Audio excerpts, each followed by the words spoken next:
In our previous science lessons, you have learned about DNA and RNA. These two are known as nucleic acids and play an important role in giving instructions in the different cell activities. Nucleic acids such as DNA and RNA is a type of biomolecules. What are biomolecules? Let's find out in today's lesson. Biomolecules are any of the substances that are produced by cells and living organisms.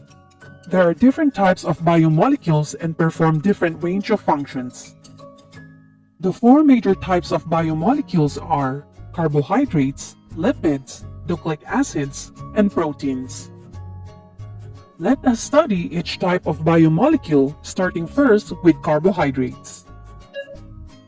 Lesson 4, Biomolecules, Carbohydrates, Part 1. Do you remember when you were young you were asked to eat glow, and grow foods?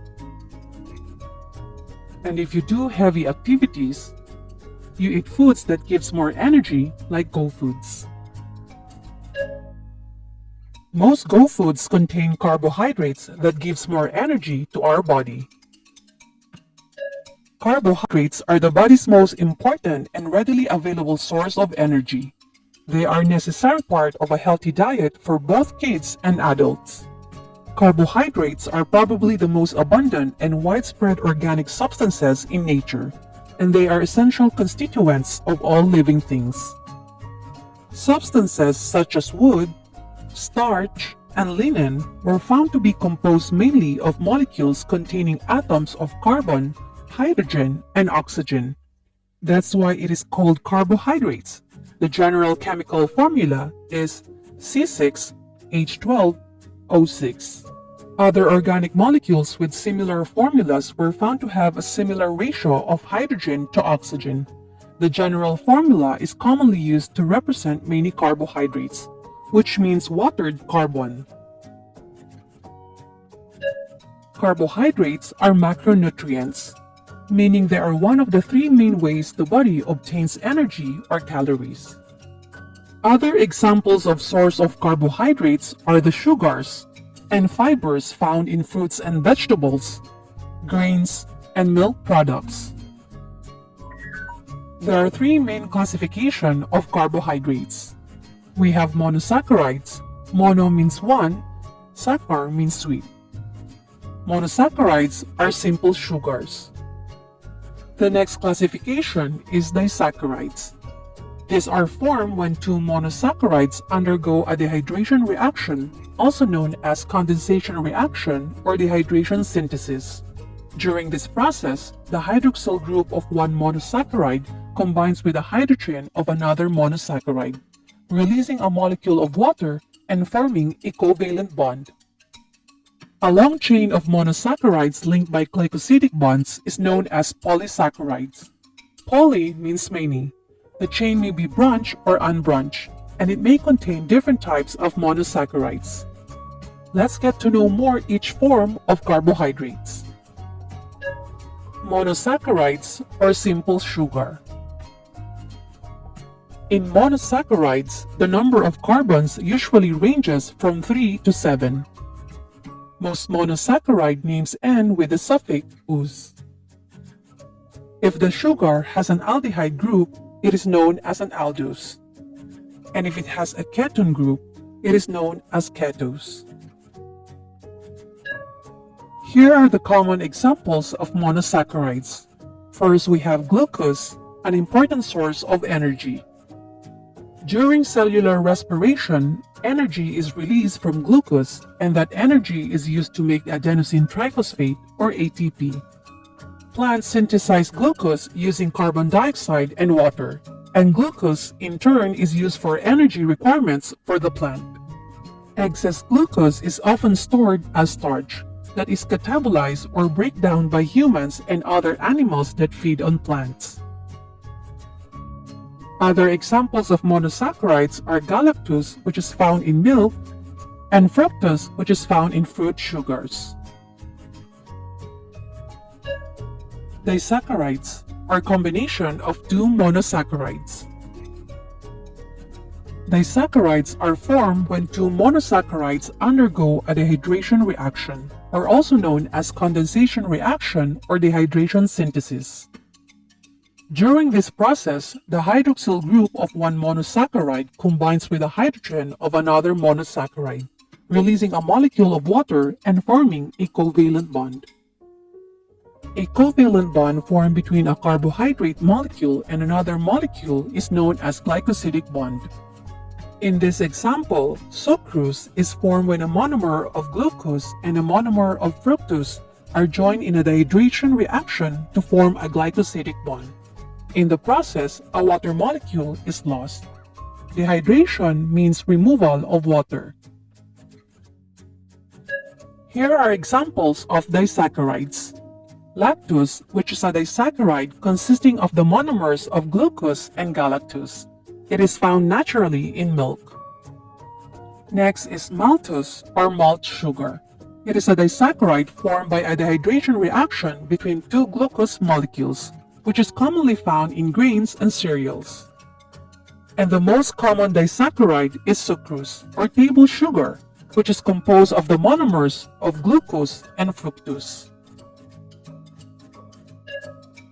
Polysaccharides.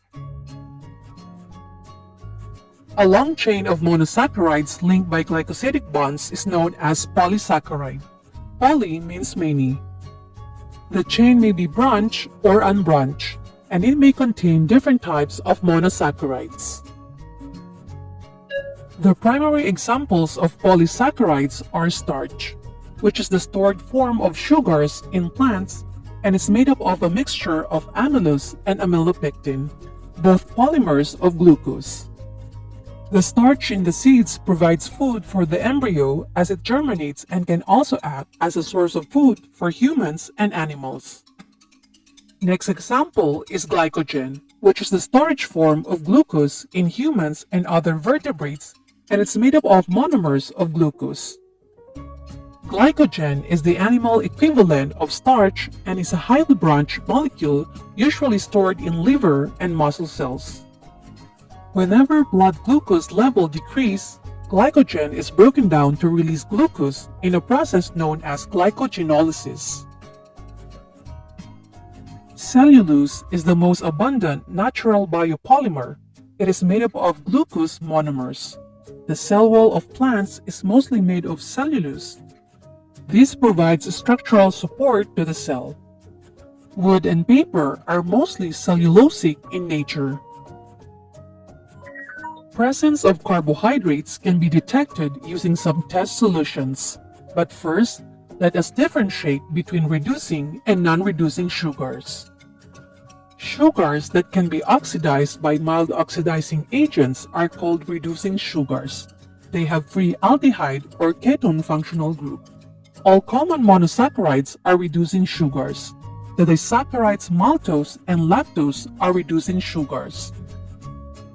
While a non-reducing sugar is a sugar that is not oxidized by mild oxidizing agents. The disaccharide sucrose is a non-reducing sugar.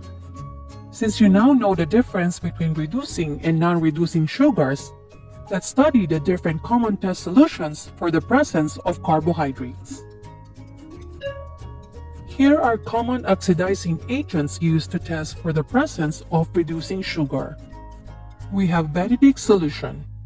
The Benedict solution is usually blue in color.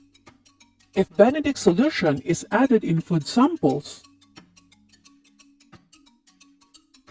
and show this result, blue means no traces of reducing sugar, green or yellow-green means traces of reducing sugar, orange or red-orange means moderate traces of reducing sugar, and brick red means the food contains large amount of reducing sugar.